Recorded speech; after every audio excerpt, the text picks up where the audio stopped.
Thank you जनाब chairman. Actually आज का दिन जो है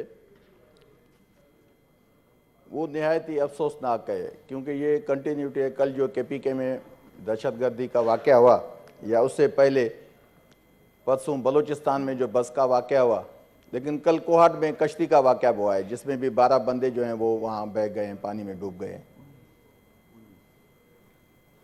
बहुत ही अफसोस की बात है, क्योंकि पाकिस्तान में हम चारों सूबे भाइयों के जैसे हैं।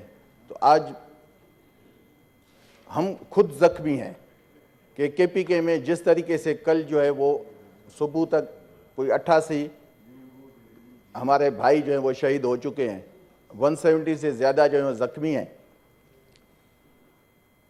तो उस पर जितना भी अफसोस किया जाए उसका कोई तदारुक नहीं है, ना हम मतलब अफसोस कर सकते हैं। तदारुक उसका ये है कि हम उनकी अभी कोई ना कोई हेल्प कर सकते हैं। जो वफाकी हुकूमत जाए, और कल गए भी हैं, PM साहब गए हैं और भी अथॉरिटीज़ गई हैं, और हमें देखना है इसको कि ये मुस्तकबिल में ऐसे कोई वाक़यात न हो।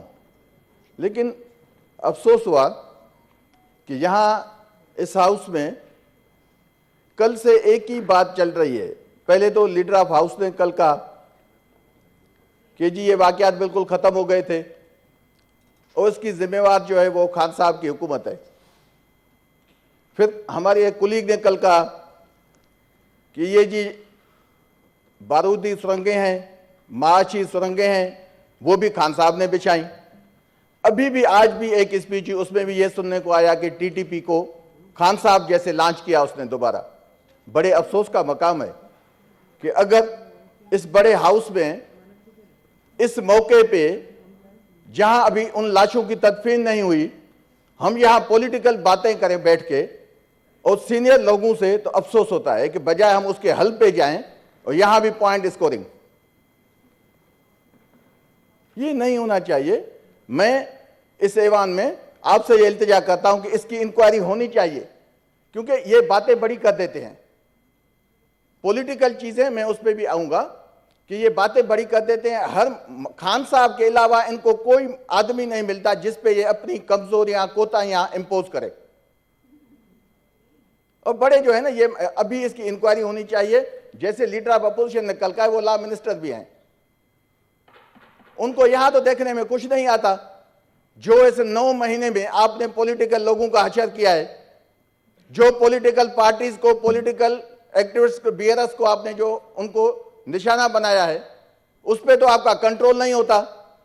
माची सुरंगें आप हमें कहते हैं, 77 लोगों की आपकी कैबिनेट है। सिंध में आटे के लिए बंदा मर जाता है, यहां प्राइम मिनिस्टर उसको आटा नहीं देता, आटे के लिए 5000 नहीं भेजता, वो कैबिनेट में एक मेंबर का इजाफा कर देता है कि चलो जी मैं उसके बदले एक मेंबर उठाऊंगा। एक बंदे के लिए 5000 नहीं है, उसके लिए एक जो है कैबिनेट में मेंबर का इजाफा लाजमी है। ये है इनकी सीरियसनेस। भाई पूरे पाकिस्तान को तो आप छोड़ दें, यादाश्त हमारे काफी दोस्त जो बैठे हैं पीपुल्स पार्टी वाले दोस्त, उनकी बहुत मेरे ख्याल में कम हो गई है इन 9-10 महीनों में। माजरत से मैं हाथ भी जोड़ता हूं। नून लीग से तो ऐसी बातें बनती हैं कि हर मामला आप हम पे डाल दें।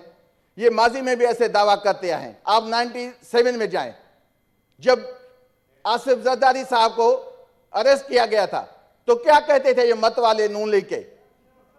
मत वाले नून लीग के कहते थे कि जरदारी साहब के जो घोड़े हैं वो शहद पीते हैं, दूध पीते हैं, मार मिले। आप सुकून करें, बात वो है ही नहीं भाई, आप बात तो करें, आप सुकून करें, आप थोड़ा जुमला जी। आप अपनी आपको जी अबड़ो साहब, आप तसल्ली करें। अबड़ो साहब प्लीज कंटिन्यू करें। मैं तो वो बात कर रहा हूं जो इनको करनी चाहिए। अगर ये खुद नहीं कर पाते, मैं करता हूं, तो इनको सुननी चाहिए, शायद इनकी कुछ हेल्प हो जाए। मुझे मेरी बात से मौला बख्श साहब आप इनको कहें, मैं जो बात कहूंगा इनको तस्कीन आएगी। मैं वो बात ही नहीं, आप सुने तो सही ना, आप सुने तो साहब आप आज के टॉपिक पे रहे। थैंक यू जी। जी मैं इसी टॉपिक पे आता हूं कि जैसे कल नून लीग के बतवाले ने ये कहा कि खान साहब इस दहशतगर्दी को दोबारा लॉन्च किया, मैं तो वो बात कर रहा हूं। प्लीज ऑर्डर जी, इसी पे रहे प्लीज, आज दहशतगर्दी पे रहे। मैं उसी पे आता हूं। ये भी दहशतगर्दी है ना, देव दहशतगर्दी है ना। मैं तो देखें, मैं तशरीफ रखें जी।